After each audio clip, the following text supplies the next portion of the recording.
महापालिकेमध्ये कामाला नोकऱ्या नवी मुंबई महानगरपालिकेमध्ये बारवाई धरणग्रस्तांप्रमाणे मोरबे धरणग्रस्तांना नोकरी मिळालाच पाहिजे, मिळालाच पाहिजे।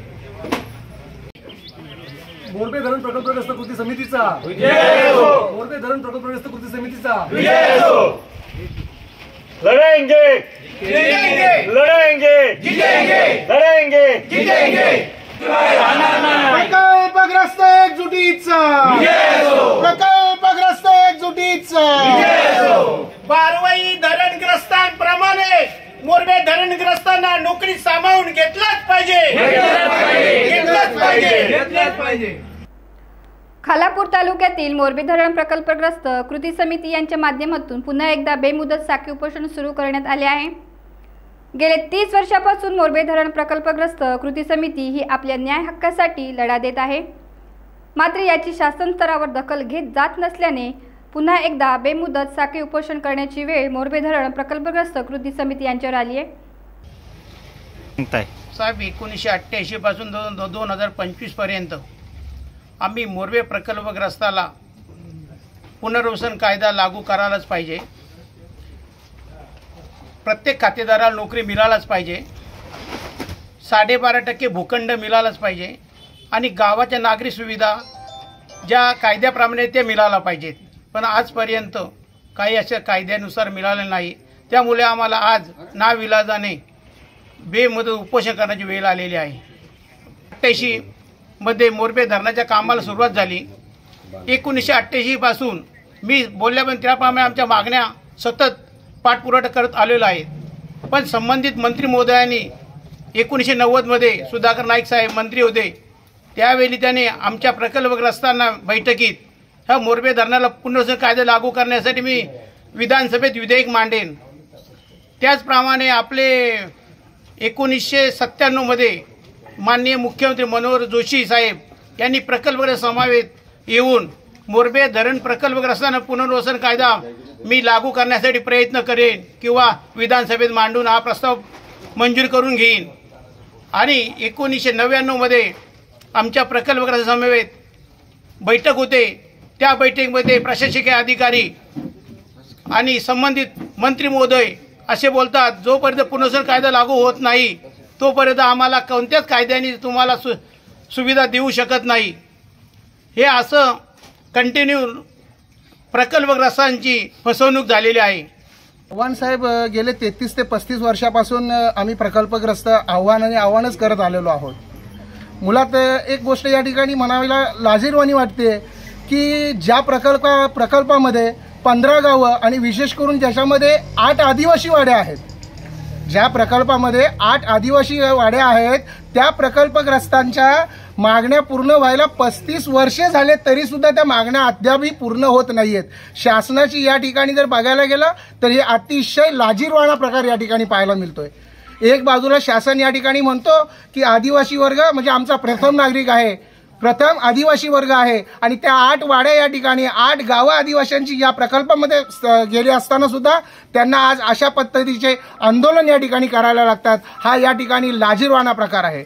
गेल्या 35 वर्षापासून या ठिकाणी जर पाहतोय आम्ही तर 35 वर्षापासून वेगवेगळे आंदोलन करत आलो, वेगवेगळ्या चर्चा करत आलो, वेगवेगळे प्रस्ताव तयार केले प्रत्येक अधिकाऱ्यांनी, प्रत्येक शासनाने या ठिकाणी फक्त प्रस्तावच तयार केलेले आहेत। परंतु आजच्या मितीला जर या ठिकाणी मोरबे धरण प्रकल्पग्रस्त कृती समितीने आज आम्ही या ठिकाणी ठराव घेतलेला आहे की 1 वर्षापूर्वी सुद्धा या ठिकाणी असाच आंदोलन आम्ही या ठिकाणी उभारला होता। अतिशय भयभीत असं आंदोलन या ठिकाणी आम्ही उभारण्यात आला होता। त्या ठिकाणी सुद्धा या लोकांचा शासन आणि प्रशासनाची आश्वासनं आम्ही ऐकली आणि आमचा तो आंदोलन आम्ही मागे घेतला होता, आणि परंतु 1 वर्षानंतर कुठल्याही प्रकारची मागणी आमची या ठिकाणी पूर्ण झालेली नाहीये, आणि केवळ शासन आणि प्रशासनामुळेच आज आम्हाला या ठिकाणी आज हा दुसरा आंदोलन या ठिकाणी करावा लागत आहे। पुनर्वसन कायदा लागू करणे, सिडको प्रकल्पग्रस्तांप्रमाणे भूखंड मिळणे, नवी मुंबई महापालिका इतर ठिकाणी शासकीय नोकरी मिळावी, प्रकल्पग्रस्तांना प्लॉटचा ताबा देण्यात यावा, हरकतवाडी, किरकोळवाडी, उमरेवाडी रस्ता मिळावा, उंबरणेवाडी रस्ता मिळावा आणि मोरबे धरण प्रकल्पग्रस्तांवर झालेले गुन्हे मागे घेण्यात यावे, या मागण्यांच्या पूर्ततेसाठी साखळी उपोषण करण्यात आले. आदिवासी वाड्यामध्ये एक तालुका अध्यक्ष पण आहोत आणि प्रकल्प धरणग्रस्त उपाध्यक्ष पण आहोत. परंतु माझ्या 7 वाड्या 8 गाव आज एवढे गाव धरणामध्ये गेलेले आहेत. तर खरोखर ही माझी कमिटी आम्ही सगळे सोबत एवढे निवेदन प्रत्येक शासनाकडे पाठवलेले आहेत. एक पण शासनाचं सोडलेलं नाही, कलेक्टरपासून मंत्रालयापासून सर्वांपासून. परंतु त्याच्यानंतर आम्हाला एक भाग पाडला ते एक मोर्चा आणण्याचा, सर्व काही गोष्टी करण्याचा. तर तरीसुद्धा कोणत्याही आमच्या पत्रात 1 वर्ष झालं हे काही गोष्टी आमच्या परिसर सुटलेल्या नाही. आज आम्ही राहते घरात आहोत, तो सुद्धा आमचा 7-12 झालेला नाही. जेवढे पुनर्वसन त्याही केलेलं आहे तो योग्य पद्धतीने काय पुनर्वसन झालेलं नाही, गोळा पद्धतीने झालेला आहे. तो योग्य पद्धतीने आम्हाला निर्णय मिळावा, त्याचा गोळा पद्धतीने जे झालेला आहे त्याचा प्रत्येकाचा प्लॉट हद्दीनिशाण दाखवून देण्यात यावे. आणि जे राहते घरात आहेत तो आम्हाला देतात, मला येत नाही, तुमच्या हातात आहे. आणि जे काही प्रश्न आमचे आहेत, नोकऱ्यांचे आहेत, काही मुलं शिकलेले आहेत, काही याच्या सर्व शेतकरी का शिकलेले नाहीच. आज जे माझे जर ते म्हणतात शिकलेले पाहिजे, तुम्हाला ट्रेनिंग द्या, हे करा, परंतु माझे शेतकरी शिकलेच नाही. मग ते शिकलेल्या जमीन तुम्ही घेऊ नका, त्याची जमीन परत द्या. अरे त्याला झाडूचं काम द्या, गार्डनाचं काम द्या, ते का शिकलेलेच पोरं करतात ते काम. मग माझं जे शेतकरी बिना शिकलेला आहे, आदिवासी वाड्या 7 वाड्या आहेत, 7 वाड्यात एकही माणूस कामाला नाही आणि 8 गाव आहेत. आज या रोजंदार नाही, काही नाही, मनवणं पोरं शिकलेले आहेत, सर्व फिरत आहेत. आणि दाखले दिल्यात, ते पण आम्ही दाखले काढून घेतले, दाखले दिल्यात, त्यांची मुदत आणि त्यांची वय निघून गेलेली आहे. माझं त्याच्या मुलांना ट्रान्सफर करून देण्यासाठी आम्ही त्या मुलांना नोकरी मिळावी, रोजगार मिळावा. आणि जे काही पुनर्वसन कायदा आणि जे काही आमच्या हक्काचं जे काही गोष्टी आहेत, जे आमच्या मंडळींनी मांडलेलं आहे, त्या एवढं बोलायचं काय हे नाही. परंतु मला एक असा येतो आहे की आता एवढं जर आम्ही करून जरी आमच्या पत्रात काही पडलं नाही आणि आता हे काही गोष्टी नियोजन देऊन जरी आम्हाला काहीच कुठलं आश्वासन फक्त देतात, आमच्या पत्रात एकही काम झालेलं नाही. म्हणून हे जे प्रश्न आमचे नोकऱ्याचं जे काही प्रश्न आम्ही मांडलेले ते जर सुटले नाही तिथपर्यंत आम्ही इथं उपोषण सोडणार नाही. मी नॅन्सी गायकवाड, जागृत कष्टकरी संघटनेचं पूर्ण पाठिंबा या मोरबे धरणग्रस्तांच्या बरोबर आहोत आम्ही. कारण आम्हाला इतकं जनतेने, इथल्या शेतकऱ्यांनी, खरे शेतकरी, शेतमजूर आज या सर्वांनी संघटित होऊन हे आंदोलन चालू केलेलं आहे. लाजिरवाणी आहे या सरकारच्या समोर बोलण्यासारखं आम्हाला वाटते की 33 वर्ष, आता मला वाटतं 35 वर्ष झालेत. 35 वर्ष लाजिरवाणी नाही का? आम्ही शेतकरी होतो, आम्ही स्वतःची पोट भरत होतो, आमची शेती करत, आम्ही काम करत आपलं पूर्ण जीवन चालवत होतो. तुम्ही आमची पूर्ण जमिनी काढून घेतले, आश्वासनं वेगवेगळी दिलेत. आमचे अध्यक्षांनी सांगितलं, सचिवांनी सांगितलं, वेगवेगळ्या मुद्द्यावर त्यांनी मांडणी केले. पण कलेक्टरनी इथं सर्वे केलं, खरं आहे का? खरं त्यांच्या पातळीवर सर्वे केलं, सतत आश्वासनं देत राहिले की आम्ही तुम्हाला पर्यायी जमीन देऊ, तुम्हाला आम्ही कामं देऊ. तुम्ही एकदा शेती काढून घेतल्यानंतर आम्हाला पर्याय काय आधार आहे? आम्ही आत्ता इथं हायवेवर आहोत.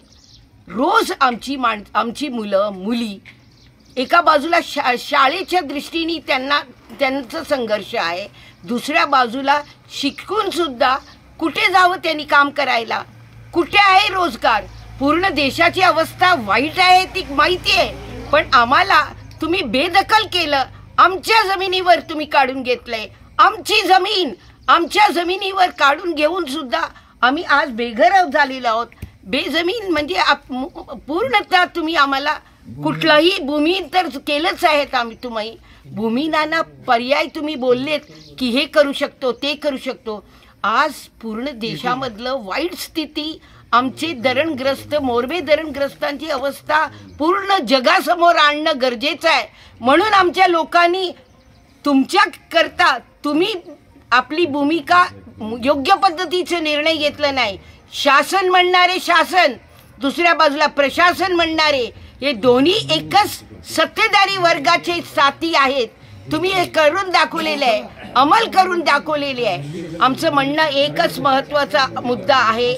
आमचं म्हणणं आहे की तुम्ही या पद्धतीचं जर तुम्ही आज देशामधली जमिनी काढून घ्यायला शेतकऱ्यांकडून काहीच पर्याय सोयी नाही करत आणि तुम्ही पूर्णतः इथली मीटिंग तिथली मीटिंग, इथं बसा तिथं बसा करू, तुमचं आश्वासन देत राहू आणि आम्हाला जाणीव आहे महाराष्ट्र सरकारमध्ये काय चाललेलं आहे. आम्ही सगळं डोळ्यांनी बघत आहोत. ही परिस्थिती काय आहे तर आमचं हा आंदोलन गप्प बसणारं आंदोलन नाही. आम्ही संघटित हो. इथं 8 गावं बिगर आदिवासी आहेत, 7 वाड्या आदिवासी वाड्या आहेत. सगळे आज तुम्ही आम्हाला बेरोजगार बनवलेला आहे. टाइम्स डिजिटलला लाईक करा, शेअर करा, सबस्क्राईब करा आणि बेल आयकॉन दाबायला विसरू नका. Times digital.